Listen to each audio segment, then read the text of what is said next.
I just want to do a quick What? round robin and see if you all have any last words, and we'll let you go to either go back to a rally, go to a march, do something, or take a nap.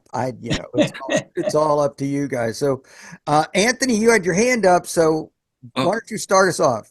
well, no, I didn't know you were going to do the thank you.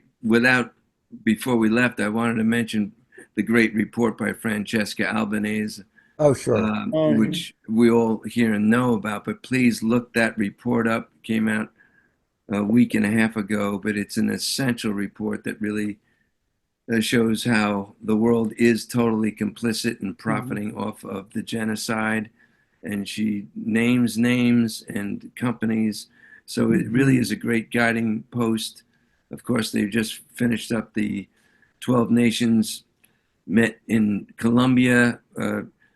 They came out with a statement. It's all not enough. We got the killing still going on, but I love these things. Today, I wanted to mention today, as we speak, the flotilla has left.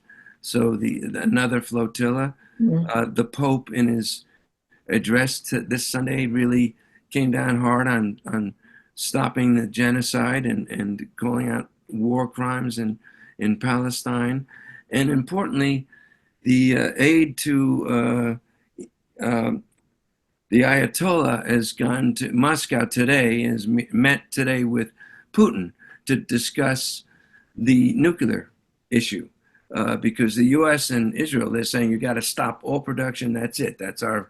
So Putin is like, well, no, you don't, and so other countries are going to come in and say, give that support. So these are things happening today as we talk, and I just wanted to say thank you.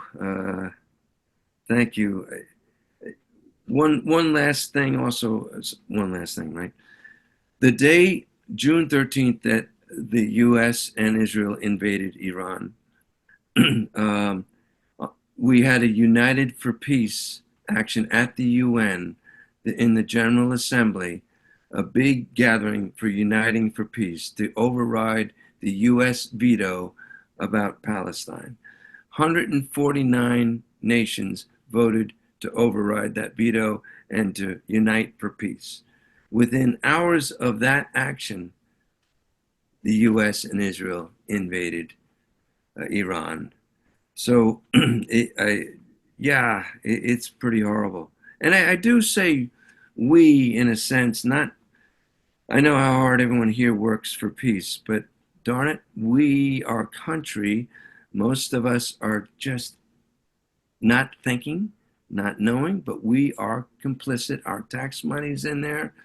So as much as we've devoted our lives to stopping it, as a country, we are this is our genocide as much as Israel's, and the American people need to wake up to that right now, just like Ellen's great work with the nuclear. That those are our nuclear weapons.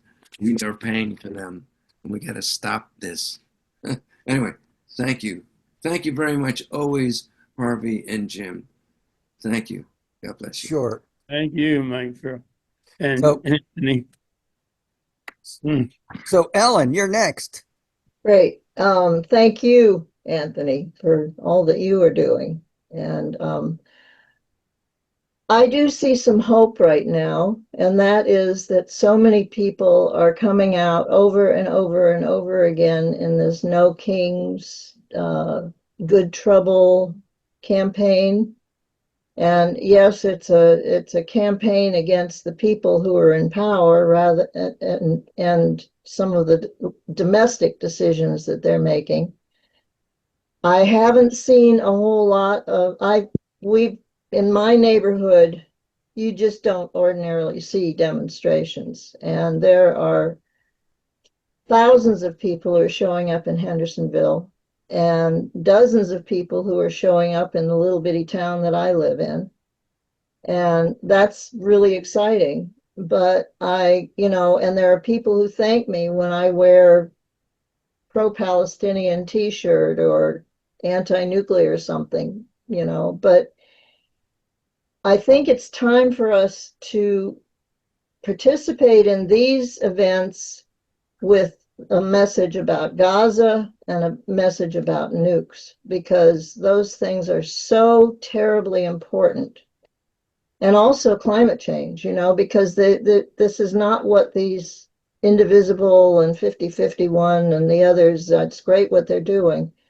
But these people are going to go home when that's over, and they're still not going to be talking about the stuff that has to do with the actual survival of humanity and the rest of the planet.